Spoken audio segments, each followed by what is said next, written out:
Major League Baseball might as well just get robot umpires in at this point because this ABS challenge system is going to be terrible for the league and terrible for umpires. It's going to be great as far as like making sure the balls and strikes are right. But we saw ABS in full action in a spring training game today, and the umpire at home plate didn't have his best day. 5 calls were wrong, and that was just ones that were challenged, right? Imagine ones that weren't challenged. Yeah. And this stuff, it really just shows up the umpire. Why are they even there if we have an electronic strike zone system? They shouldn't be calling balls and strikes because they're going to get embarrassed like this. And if this is how the game's going to go, it's going to slow down. There's going to be a lot more challenges because these umps are making hard calls. But right now, something has to change because this cannot be sustainable throughout the regular season. Yeah, and look, the real issue is that 5 calls were made just in the second inning, okay? This is not good, but hey, this is what spring training is for because the MLB just realized this is not going to work. The real change that needs to happen is if you get it right, you don't retain it. You get maybe 5 for the entire game. So you actually have to be strategic of when you use it, just like a challenge. If we could challenge every single play that we didn't like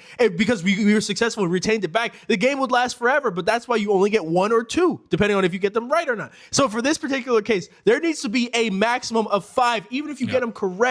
Challenges that need to be made because this game is just going to get even more slow. Every pitch can really be a ball or strike, and even when it's a ball and it's correctly called a ball, the batter's going to be like, no way. And then, of course, it's going to be a strike. It's just going to slow the game down even more. So actually, at the end of the day, they just really need to put a limit on how many times you can challenge. You can't even like be upset at the umps. It's hard to call balls and strikes. Especially when you're watching its sun, there's shadows. Like, it's tough for the umps, but if you're going to have this system in place, there's also unintended consequences that might come from this, where it's first off showing up the umpire and second off making the games a lot longer.